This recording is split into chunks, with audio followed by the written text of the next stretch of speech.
Question mark పెట్టారు. Quad సదస్సుకు హాజరయ్యే అవకాశం, భారత్ని చైనాకు దూరం చేయడమే లక్ష్యం. భారత్లో అమెరికా రాయబారి గోరు వెల్లడి. భారత్లో త్వరలో జరగనున్న క్వాడ్ దేశాధినేతల సదస్సుకు అమెరికా అధ్యక్షుడు ట్రంప్ హాజరయ్యే అవకాశం ఉంది.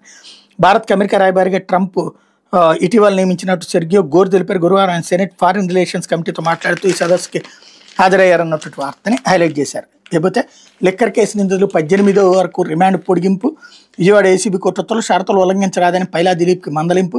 మద్యం కుంభకోణం నిందితులకి ఈ నెల 18 వరకు విజయవాడ ఏసీబీ కోర్టు రిమాండ్ పొడిగించి శుక్రవారం న్యాయాధికారి పి భాస్కర్ ఈ మేరకు ఉత్తర్వులు జారీ చేశారు. నిందితులకు రిమాండ్ గడువు ముగియడంతో కోర్టులో హాజరుపరిచారు. రాజమహేంద్రవరం కేంద్ర కారాగారం నుంచి ఎంపీ మిథున్ రెడ్డిని, చెవిరెడ్డి భాస్కర్ రెడ్డి, చెరుకూరు వెంకటేష్ నాయుడు, చాణక్య, కసిరెడ్డి రాజశేఖర రెడ్డి, సజ్జల శ్రీధర్ రెడ్డిని విజయవాడ జిల్లా కారాగారం నుంచి, గుంటూరు జిల్లా జైలు నుంచి బాలాజీ కుమార్ యాదవ్, నవీన్ కృష్ణను కోర్టులో హాజరుపరిచారు.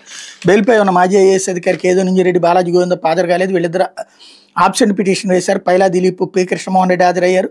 కేసులో నిందితుడిగా ఉన్న దిలీప్ బెయిల్ షరతులను ఉల్లంఘిస్తున్నాడని సిట్ అధికారులు ఫిర్యాదు చేశారు.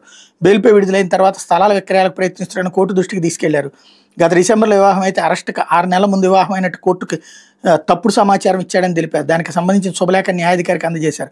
కేసులో ప్రధాన నిందితుడిగా ఉన్న కసిరెడ్డి రాజశేఖర రెడ్డికి చెందిన స్థలాలను దిలీప్ జీపీఏలు చేసుకుని విక్రయాలు చేస్తున్నాడని కోర్టు దృష్టికి తీసుకెళ్లారు. దిలీప్ బెయిల్ని రద్దు చేయాలని అభ్యర్థించారు.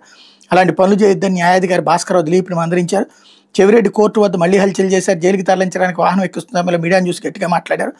ఎక్కడ కేసుతో తమకు సంబంధం లేని ప్రభుత్వం అన్యాయంగా ఇరికించిందన్నారు. ఇంతకుముందు కూడా ఇదే విధంగా చేయడంతో చెవిరెడ్డిని వర్చువల్గా హాజరుపరుస్తామని సిట్ అధికారులు పిటిషన్ దాఖలు చేశారు. ఎలాంటి కేకలు వేయనని చెవిరెడ్డి నుంచి స్వీధృవీకరణ తీసుకున్నారు. అయినా చెవిరెడ్డి కోర్టు ప్రాంగణంలో మరోసారి హడావిడి చేశారన్నటువంటి వార్తని హైలైట్ చేశారు. లేకపోతే బార్లకు స్పందన